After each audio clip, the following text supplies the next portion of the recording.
This is the After Party, live with Kim McAllister. Pick a couch, grab a drink, and settle into the conversation.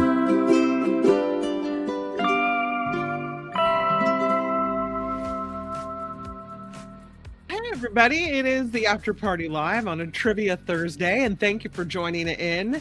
Susan saying hello to everyone once again. We've got a good morning from Champagne Kitty. Doug, excited about Trivia Thursday, as am I. Today we'll talk about some inventions and some dancing. So you got a little pop culture, you got a little nerdy trivia. It's going to be good. Hello, says Mama de los Goblins. Hello to you. Ready, set, go, says Yvonne. Let's go ahead and jump into it because I do have some great stories for you today. And don't forget that just to set your clocks and set your alarms tonight. 5 p.m. Pacific, the Nikki Maduro show returns. That's cocktails, mocktails, and politics. And so I don't want you to forget that we're doing that show tonight as well. All right, let's take a look at the stories, including this one. This is a picture of an ancient relic, a beautiful old necklace. There's a museum in the United Kingdom. They've got an advertisement out, and they're looking for a treasure hunter, an Indiana Jones type. The duties listed include recovering missing artifacts before they are lost to history. The museum says about 1,500 items are missing. Now, they found 600 of them, and they're now hoping to expand the recovery effort to get these items back in the museum and on display. They had Greek and Roman artifacts at this museum in the UK. It is the British Museum, all right? They had these artifacts, and they say that they were stolen, missing, or damaged. They don't know what happened, but they do know that a dedicated treasure hunter may be able to help find these items, and they include gems, glass, pieces of jewelry dating to between the 15th century BCE and the 19th century CE. The whereabouts of these items unknown. The museum knew about the theft a couple of years ago. They haven't said how much they're paying their treasure hunter or where you even find a treasure hunter like this. But they say time is of the essence. They've got a 5-person team in place right now trying to recover these items, but they are overstretched and they are looking for another treasure hunter to join in. They say they want to make progress fast in terms of getting these things back.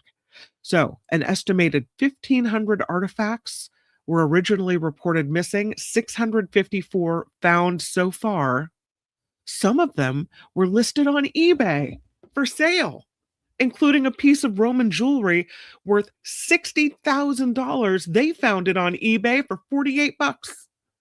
Really? Many other of these items retrieved with the help of art dealers and catalogers who discovered stolen goods that had made their way to the auction block. They said one of the most significant of those was a haul of 268 items found here in the United States. So, they said it's increasingly rare to find them, though. You maybe get one object, 2 objects, not a whole cache like that. But when you do find them, it's exhilarating. They do worry that some of the items, like the ones seen here, made of gold, may have been melted down. Now, here's what the job listing is. You have to be able to communicate with art houses, dealers, collectors, and auctioneers around the world. The job includes following any leads the museum receives. The role involves a lot of archival research, so, maybe not as Indiana Jones-ish as it might sound. There is an art loss register with more than 700,000 stolen items on it. And all the missing artifacts from the British Museum are listed there. So they know what they're missing. They just have to go out and find it. The treasure hunter will help with the museum's own internal auditing of its archives to ensure that additional items aren't unexpectedly missing. They need to improve their record keeping, they say. So they also say the museum should have a strict policy defining what is on or when what is in its collection and should identify unregistered or inadequately registered objects within the collection and then register them fully so they know what exactly they're missing. There's some really cool old things that are on this list of things that are missing. Yeah, they did an audit in 2022. That's how they figured out some of these things were missing. Had they not done the audit, these things would have been long gone on eBay and elsewhere. So their priority, they say, is threefold. First, they want to recover the items that were stolen. Second, they want to find out if anything could have been done to stop this. And third, they want to do whatever it takes with investment and security and collection records to make sure this doesn't happen again. It's wild. People not paying attention. It's always an inside job, isn't it? Look to the people that used to work there and suddenly left. This is an old Celtic coin, very rare, found by a metal detectorist. It's 33% gold. It is now headed to auction. This is a piece of Iron Age history. It was found in a field in northeast England. In Lely, East Yorkshire, discovered this coin, this metal detectorist, dating back to about 50 to 10 BCE during the Iron Age. Can you imagine just you're out looking in a field with your metal detector, beep, beep, beep. What the hell is that? They think it'll sell for auction for over $5,000, which surprises me because I thought it would go for a lot more. It is super old. The coin is a variant of the Coriel Tauvi tribe gold stater. This is types of coins made by Celtic tribes that held much of the East Midlands, including all of present-day Lincolnshire, stretching north to one bank of the River Humber. This operated as the tribe's Roman capital and included a mint where these coins were struck, the first Celtic mint. And this is one of the coins to come out of it. This particular coin was found a little further north in a territory that was occupied by a different tribe called the Parisi. And auctioneers think this indicates that there was evidence of trade between these two tribes and that apparently the tribes were pretty civilized. They said discoveries like this one can help show how objects and ideas spread across tribal boundaries long before the Romans ruled the island. This is only the second known coin of its kind, and it's considered a stater. It's an ancient coin commonly found in Greece, so it weighs less than 1 ounce, made of 33% gold, 54% copper, and 9.5% silver. It's got those 5 dots you can see on the top, and an illustration of a horse below the dots. That extra dot, called a pellet or domino, is what makes the coin rare and may even double its value at auction. It's the 5th dot or pellet that makes it so rare.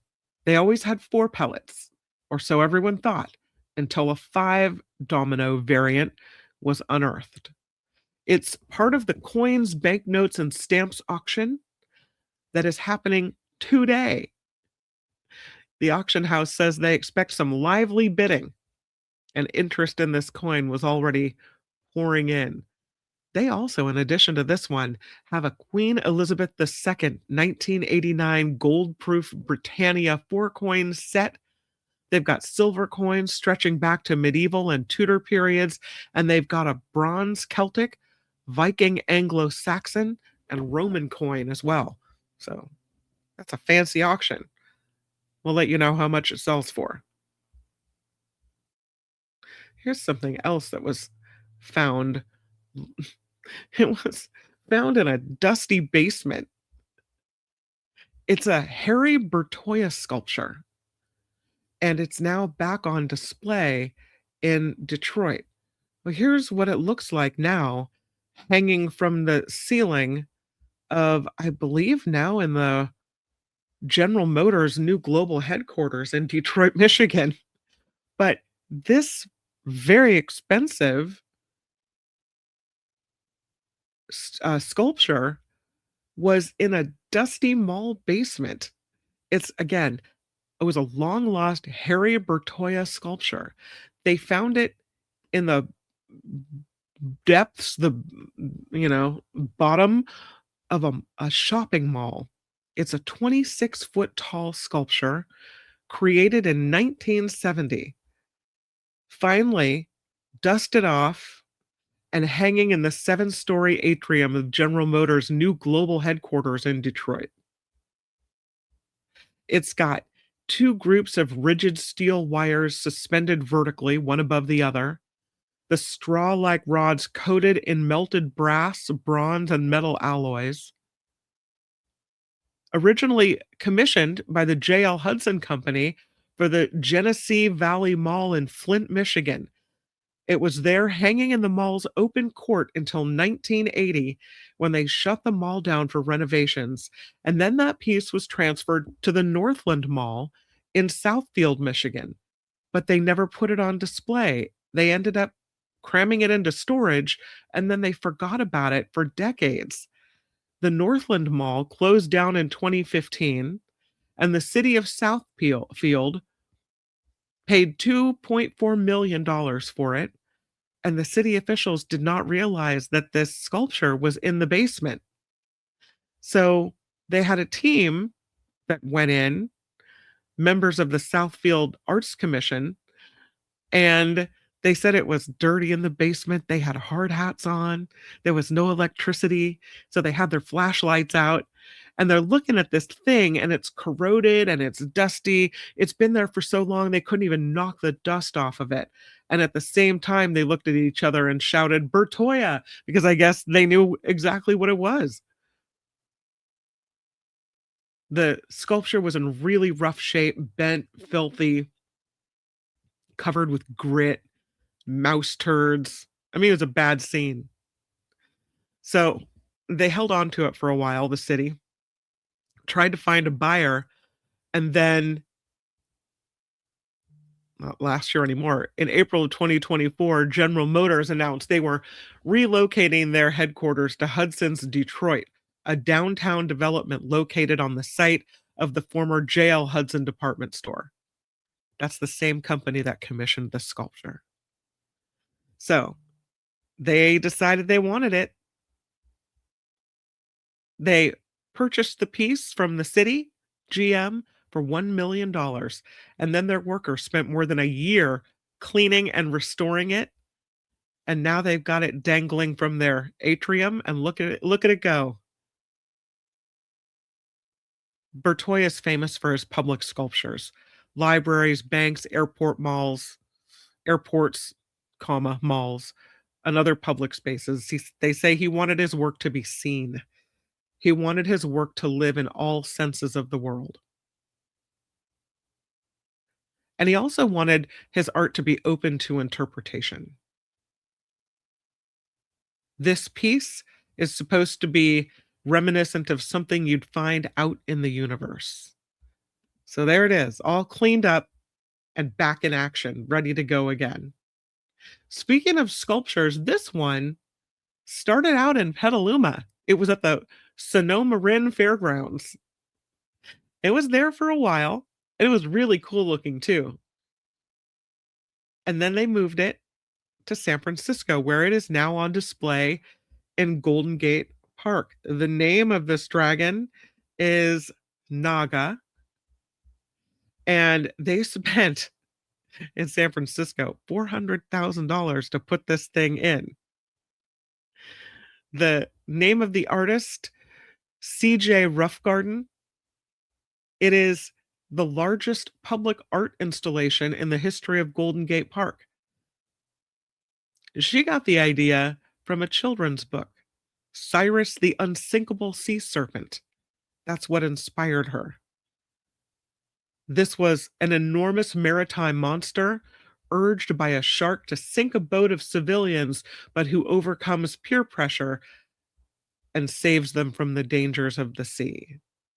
So, Naga is steel, aluminum, and wire mesh, 100 feet long, 25 feet tall, weighs about 12,000 pounds, and has 5,000 iridescent scales all over its body that were put there by hand.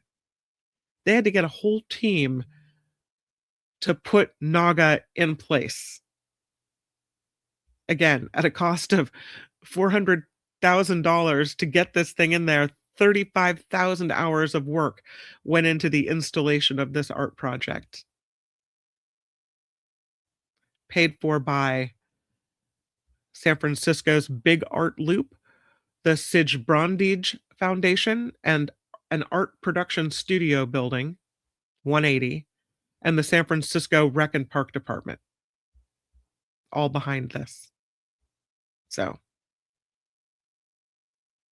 it's pretty cool. I have another picture of it too. You can see it's right in a little pond, a pond of mystery. And there's Naga. There's a little walkway beside the pond, and there's so many people taking pictures of the dragon. I wanted to show a video to you too. I have this video of this dog, and then we'll get to trivia.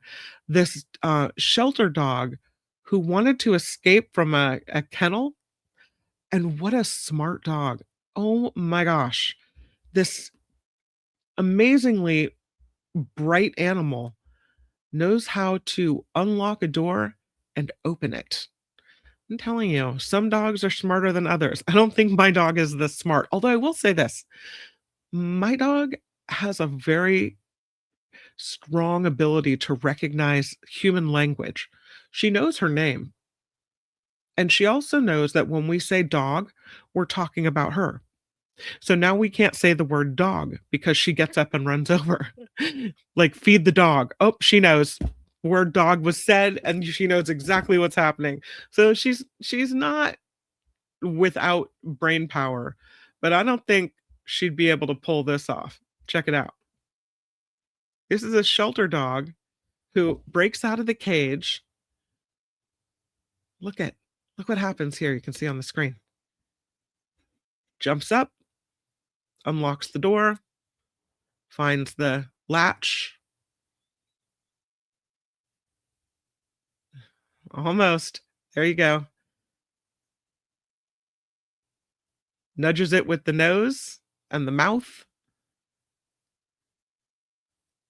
And then is able to push and go out of the shelter, the animal shelter. I mean, this dog just wanted out. How crazy smart is that? So this shelter dog unlocks the front door and out it goes. This happened in West Virginia. The Huntington Cabell Wayne Animal Shelter posted the video you're looking at now to Facebook showing this dog named Dawson getting out of his locked kennel while the shelter was closed for the night, approaches the shelter's front door, gets up on his hind legs, uses his mouth to unlock the front door, and then pushes the door open, and out he goes. They said this is not AI, although they truly wish that it was AI, but it isn't. This dog, they said, is a lot smarter than it looks. This is crazy. Yeah. Dog much smarter than it looks. They did post an update yesterday revealing that Dawson has been found safe and is back up for adoption. But you better have a really secure house. You better create an environment that Dawson does not want to leave. Otherwise, all bets are off. That dog is smart. All right, it is time for Trivia Thursday. And hold on, can't do it without the picture of Trivia Thursday. Here it is. Trivia Thursday after party style. We got it. We got it. Okay, I'm going to the chat. First of all, huge thank you to Harry Magnan. with $5. Can I buy the answer to the second question? How about if I just automatically tell you that you got it right? We don't even know what it is yet, but you got it right, Harry Magnan. Thank you for the $5 contribution to the show. Hugely important. Thank you, thank you, thank you for helping keep this show going. I appreciate it very, very much. Please click like, please click subscribe, and please find the PayPal information for the show in the About tab and the show description every day. And of course, the super chats and super stickers are live. All right. I'm going to the chat. I got myself all situated. Mindy says, someone give that dog a home, please. Good thing my dog has very short legs. Yeah, that dog is really impressive, Eileen. Absolutely. Okay, here we go. First question of the day.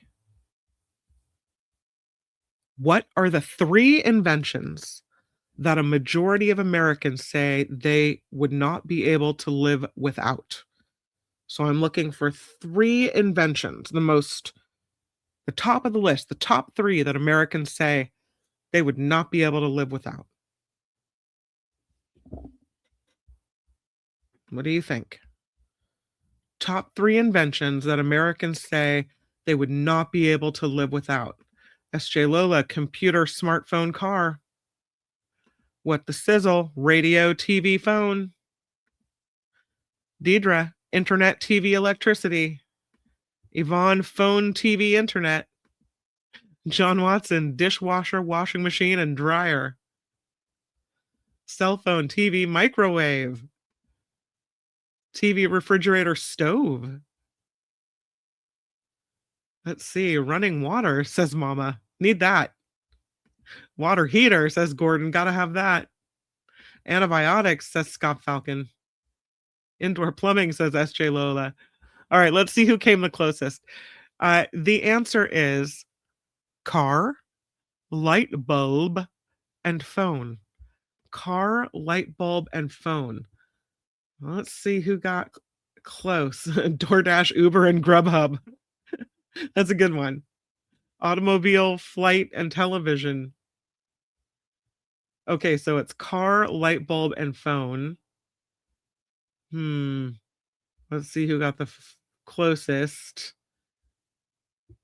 You got phone and car in there, SJ Lola. What did you not have? Light bulb.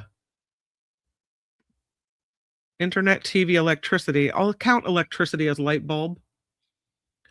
I think SJ Lola got the... Oh, you have electric light and phone, Mama. SJ and Mama might have gotten the closest on this one. Yeah. Light bulb threw me. I know. It was a great invention. What can I say? I'd rather have a flushing toilet than a car. I think me too. Yeah, Mama was pretty close. So SJ Lola as well. Well done, people. Well done. Next question. What crucial product finally got a disposable version in 1951? What crucial children's product finally got a disposable version in 1951?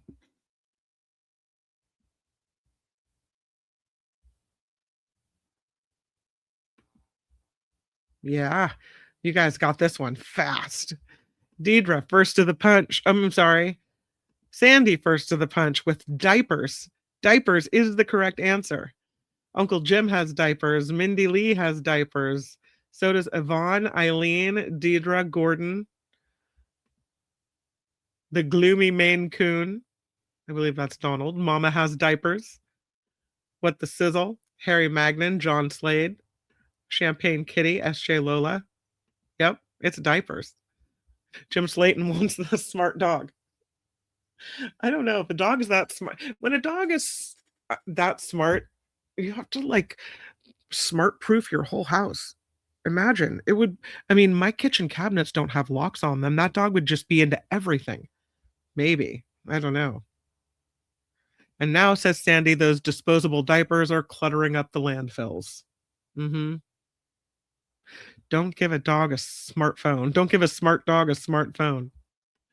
All right, next question. Who invented scissors? Who invented scissors?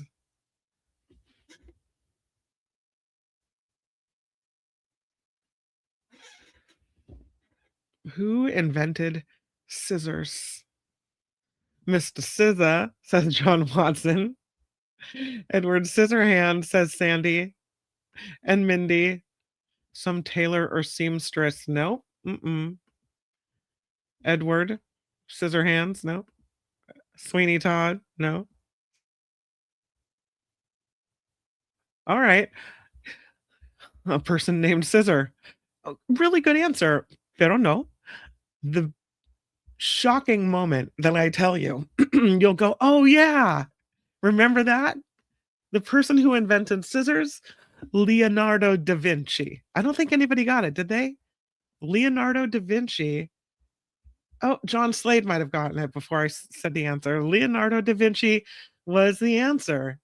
Yeah, Leonardo invented scissors because of course he did. He was very smart. John Slade got it. Nice. We love it. Well done. Okay, next question. I love this. You might not, this one might be hard. What rock group is named after the inventor of the seed drill? What rock group is named after the inventor of the seed drill? You've heard of the band. Even if you don't know what a seed drill is, you know what the band is. Yes. SJ Lola, Jethro Tull, she says, and you are correct. It is Jethro Tull. Mm-hmm. Invented the seed drill, apparently. Who knew? This might be my favorite guy. What machine was invented by Hamilton Smith in 1858? What machine was invented by Hamilton Smith in 1858?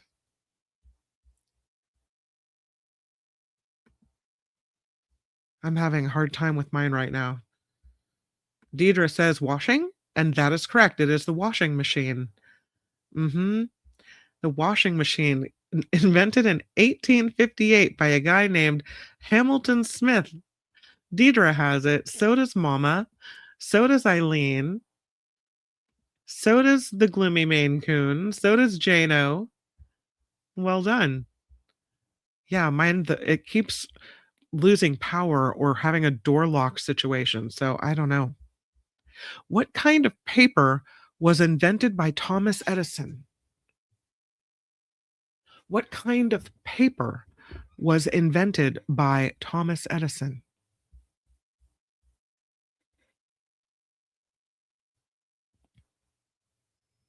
What kind of paper invented by Thomas Edison? Let's see what you got.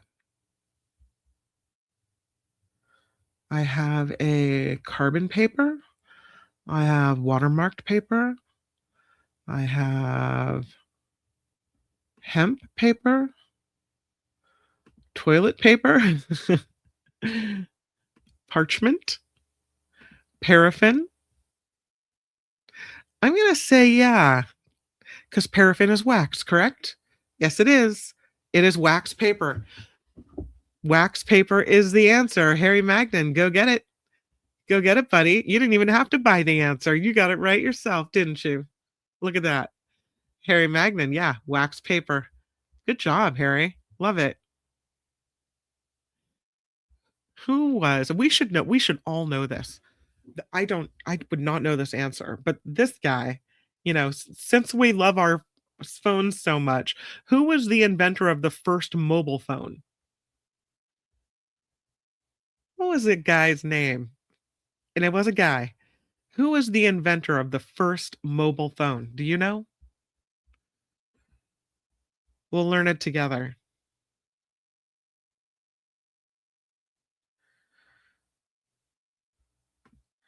Good answer. Honeywell. You're thinking companies. Bushnell. Dr. Mobile. Is that like Dr. Evil? Dr. Mobile. Moto Rolo. Motorola. So Louis. The answer.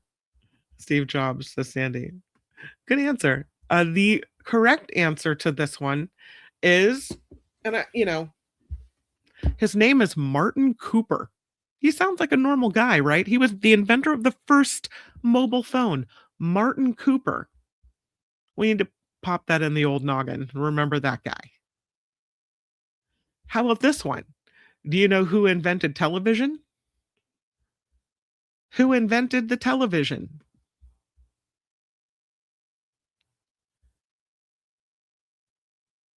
I think that was Marconi was radio, right? Did Harry get that one? I had to scroll back. No, Harry said Motorola. Right? Maybe Harry did get it. He got the wax paper one. I remember him. The phone was larger than a brick. Yeah. Okay. Oh, Harry did get it. Cooper, he said. Harry, that's 2 for you. Look at you go. I'm sorry I didn't see that. Cooper. Yeah, well done. Okay, who is the inventor of the TV? Did anybody get this one? The answer is John Baird, B-A-I-R-D, Baird. John Baird invented the TV. And I don't see anyone saying Baird. Farnsworth, Swanson, Zenith, Milton Berle. John Baird was the one who invented the TV. We can thank him for all the hours we've spent sitting right in front of it. Oh, man. In what year was the aerosol can patented? If you get the right decade, I'll give it to you. In what year was the aerosol can patented? In what year was the aerosol can patented? I've got a 47. I've got a 57. I've got a 53. I've got a 37. I've got a 60s. I got a 40s, 50s, 40s, 14. In the 50s, those hairdos, we needed that aerosol hairspray, right? There's some disagreement. 1914, says John Watson. The answer is 1927. The aerosol can was patented in 1927. Rev P says the 20s. Yeah. Good guesses, though, I will tell you. In the 20s. Love the big hair in the mid 60s. Yeah. All right. How about this one? And this is crazy. Think a lot earlier than you probably would think on this one. In what year was the first fire engine created? In what year was the first fire engine created? First fire engine, what year? Because in my mind, I'm thinking like you guys. 1800s, maybe. You can kind of see old-timey pictures of fire engines way, way, way before. S.J. Lola says 1600s. She's close. I've got a 1790 and 1896. Jim Shields says the year 1570, and that is the most accurate thus far. Let me just make sure. Yeah. 1570, 1400, says Gordon. 1590 BC, says Rev P. Before I was born, says Harry Magnan. The answer is 1518. The first fire engine created in 1518. Is that crazy or what? So I don't know who's closer, but I know you got at least the right century. Jim Shields going for 1570. But again, it was, what did I say, 1514? I know. Wow, says Jane O. and Sandy. A lot earlier than thought, right? Yeah. Okay, here's another one for you. And then I have some other questions. What piece of computer equipment was invented by Douglas Engelbart? What's Douglas Engelbart's claim to fame? As he's walking down the hallway at work, people point at him and say, "That's the guy that invented what?" Douglas Engelbart. What a piece of computer hardware? You got it. Uncle Jim says he's known for the mouse. Well done, Uncle Jim. Gordon has it. Mama has it. S.J. Lola has it. John Slade has it. Humperdinck's father. Sandy has it. Jane O has it. Yes. Donald says technically a person with a bucket is a fire engine. I don't know if that's right. I don't know. In what year was the first motorcycle built, do you think? Again, I'll give it to you if you get the right decade. In what year was the first motorcycle built? What say ye? The first motorcycle was built in, I got a 1912 from Deidre, a 1914 from John Watson. I got a 1916, an 1853, an 1890, an 1860. The first motorcycle was built in, ready for the answer? 1928. Mama once again, getting the right decade. She said 1921. It was 1928. Well done, Mama. And your House of Goblins. Very good.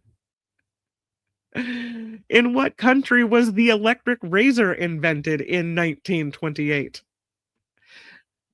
In what country was the electric razor invented in 1928?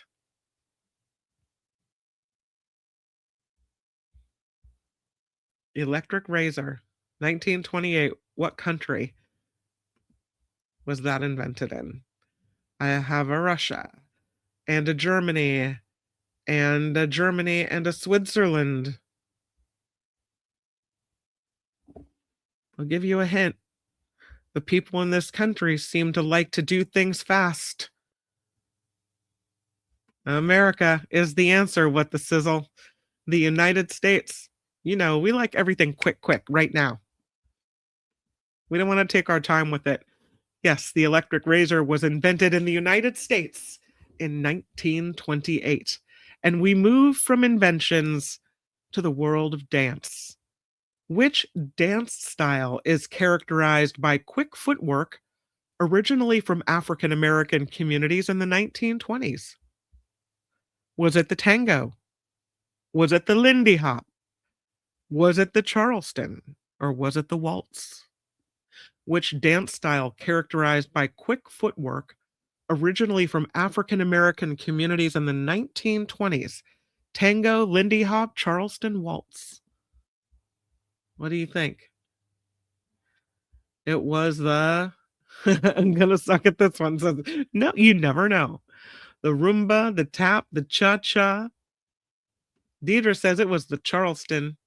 That is correct. John Slade has it as well. I think I lost it. Where's John Slade? There it is. John Slade has it. Rev P has it. I got you, Sandy. Is this Sandy who said she was going to suck at this one, or was that SJ? SJ. Eileen. Jane O. Doug has it. Well done. Remember the Charleston candy bar? Was that the long, skinny one? I think I do remember that. Delicioso. I'm going no sugar now, just so you know. In ballet, What is the term for a spin performed on one leg? In ballet, what is the term for a spin performed on one leg? It is called a, yes, pirouette, says Deidre. That would be correct. Sandy says pirouette. So does Mama and Jano and Eileen and Yvonne and Harry Magnan. It's all right. You don't have to spell it right. Oh, I know what you mean. Pirouette. What is the one leg spin? Yeah, one leg spin. Gordon has it as well. The next question. What 1970s disco dance involves moving the hips and the legs side to side to the song The Hustle? What 1970s disco dance involves moving the hips and legs side to side to the song The Hustle? Yeah, I know. Too easy, right? It is The Hustle. That's the name of the dance. Do the hustle. Boop, boop, boop, boop. We know. Yvonne. Deidre has it. Sandy has it. John Slade has it. Jane O has it. Mama knows it's The Hustle. Harry Magnan knows it's The Hustle. Same name, huh? Yeah, I know.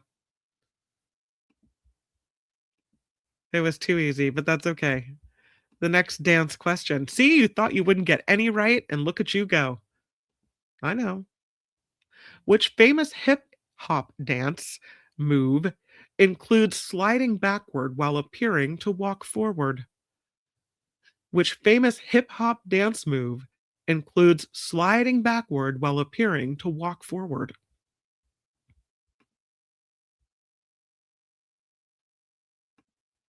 Mm-hmm. Who has that one first? I think Uncle Jim has that one first. SJ Lola, see, did get one right. Look at you. Uncle Jim says that would be the moonwalk. That is correct. That is the moonwalk. Sandy had it. John Slade had it as well. The moonwalk is what I'm looking for. What the sizzle says moon dance. I'll go for that. Gordon says moonwalk. Moonwalk, says Eileen. And SJ Lola, that's 2 for you. Miss, I can't get this one right. You always get them right, my friend. Moonwalk, says Doug. Champagne Kitty has it. Harry Magnan has it. So does Mindy. Good job. Who made it famous? I believe that would be Michael Jackson, right? Yeah, Michael Jackson, of course. We got the moonwalk. The next question is salsa originated in which cultural region? Salsa originated in which cultural region? I'll give you 4. United States, Argentina, Brazil, or Cuba? Salsa originated in which cultural region? The US, Argentina, Brazil, or Cuba?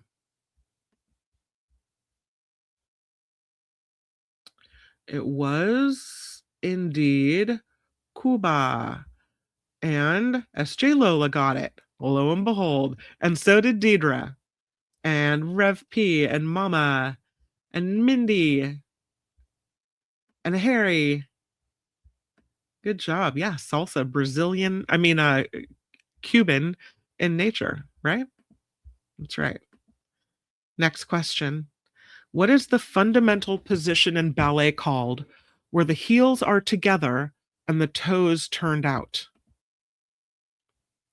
What is the position in ballet fundamentals called where the heels are together and the toes are turned out? What position is that? Heels together, toes out. Turned out. Which position? It would be... Let's see who gets it first. Eileen says it's first position, and Eileen is correct. Eileen has it. Good job, Eileen, and good job for Deidre and Yvonne. And SJ Lola says first. Yeah, Sandy's got first position. So does Jane O and Rhonda. Painful, says Doug. It's not that bad.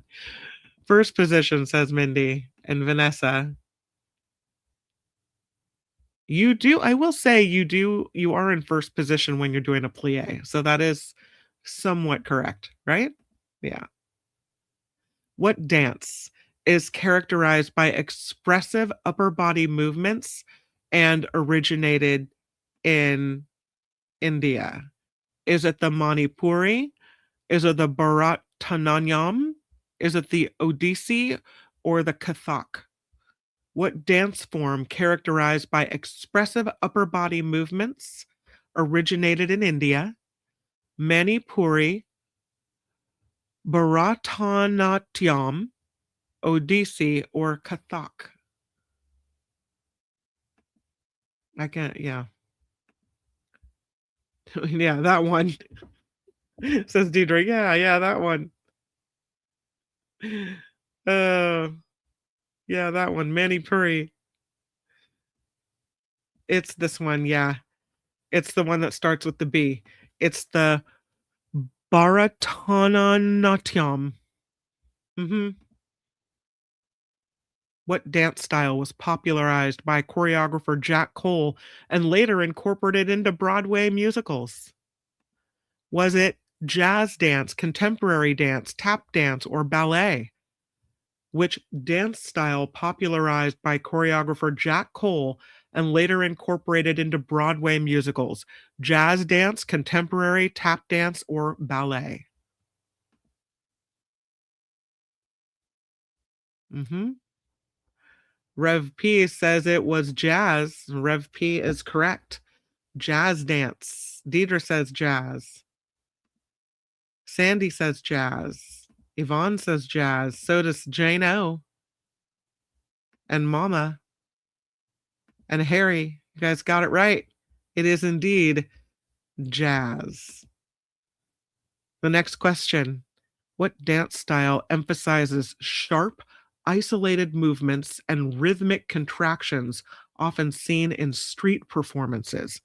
Is it locking, crumping, whacking, or popping?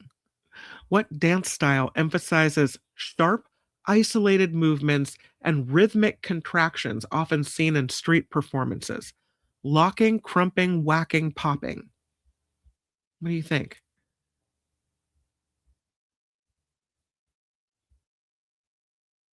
I got a locking. I got another locking.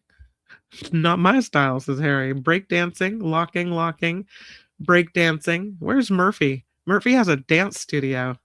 Locking, lock, popping, says Doug. And Doug is correct.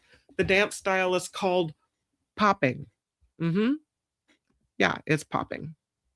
Oh, for crying out loud, says Blue Spark. I don't think Blue Spark likes the dance one. Breakdance originated in which New York City borough in the 1970s? Was it Brooklyn, Queens, the Bronx, or Manhattan? Breakdance originating in which New York City borough in the 1970s? Was it Brooklyn, Queens, the Bronx, or Manhattan?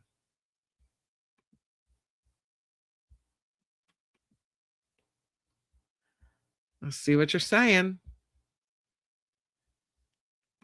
The answer is the Bronx. Let's see who got it right. I got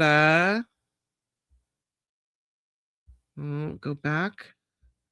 So we had Doug with popping, and then we got a Bronx from Yvonne. Well done, Yvonne gets one. And SJ Lola's got one. And else? I'm looking for Bronx. Jane O has one. What the sizzle says Bronx, kind of. Sandy says Bronx. Good job. Boogie down Bronx, says John Slade. What the sizzle? Eileen, Rhonda, Mindy.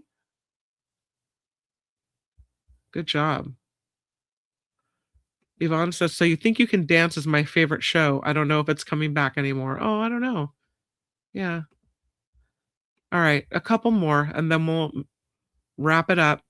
Tango, known as a dance of passion, originated in the port city of which country? Brazil, Argentina, Spain, or Mexico? The tango, the dance of passion, originated in the port city of which country? Was it Brazil, Argentina, Spain, or Mexico? It was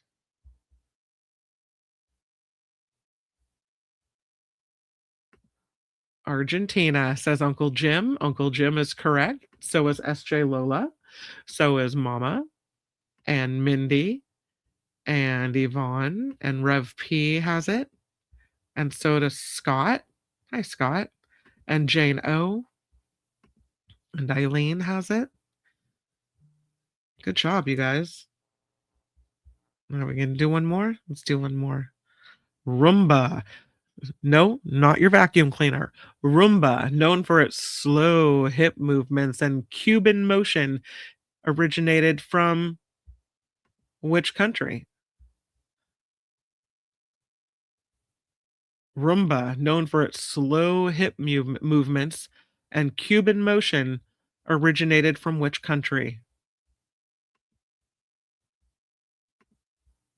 Yeah, I kind of gave you the answer there, didn't I? Cuba, says Deidre. Yeah, the answer is Cuba. So Deidre said it, and so did Sandy and SJ Lola.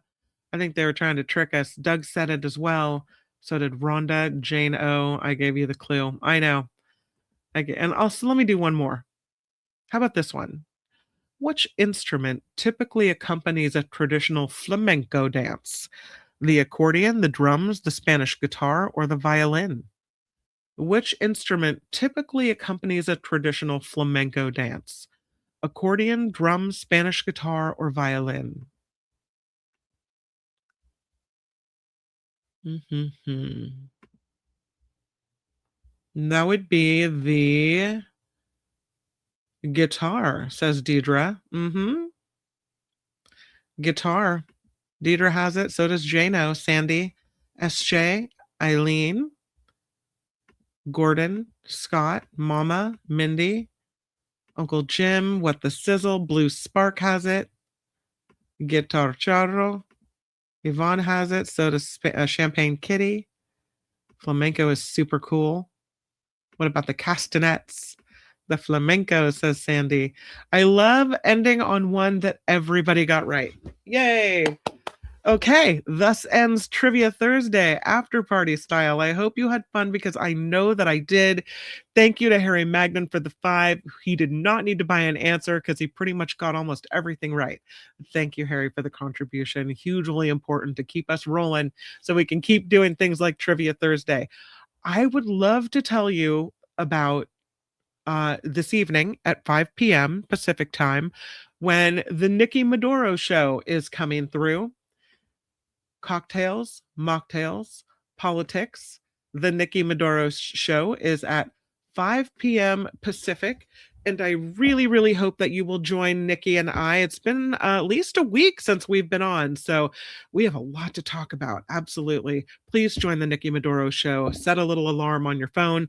5 p.m. Pacific tonight, and we'll be relaxing. We'll be drinking, and we'll be talking about the stories of the day. Lord knows we need a sip of something because of this. Then tomorrow, huge Mark Thompson show broadcast. Gustavo Arellano, an LA Times writer, I believe columnist, former editor of the Orange County Register, I believe, as well. We'll talk about immigration and other topics. And then, of course, we've got Mo Kelly and Michael Schur and Michael Snyder. And then on this show tomorrow, Tim Sika coming through. He's coming off of the Critics' Choice Awards, so it'll be interesting to hear what he has to say about that. Doug throwing down 20. I am moonwalking to the refrigerator. Great trivia show. I know, inventions and dancing. I don't know how those two got mashed up, but I think it worked. Doug, thank you for the 20 so much. You go moonwalk around. Perfect your moonwalk video and send it in. Thank you for that. All right, you guys. Have a wonderful rest of your Thursday, and I'll meet you back here in just a couple of hours for the Nikki Maduro show. Until then, make it a really good one. Bye, everybody. The After Party Live would like to thank the following contributors and viewers like you.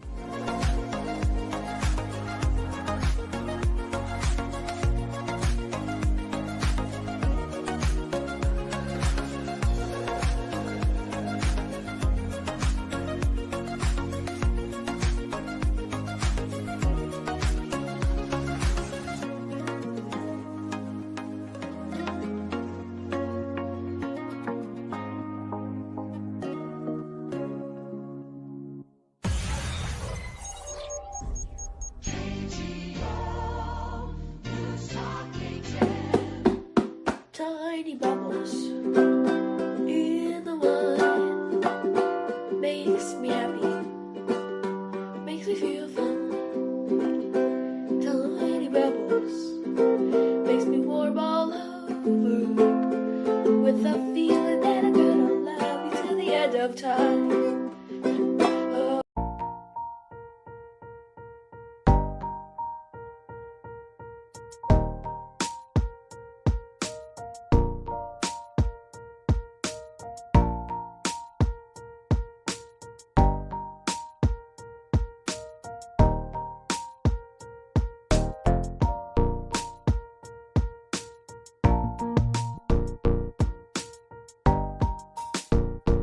Yeah, but it's not that long if you love it, right?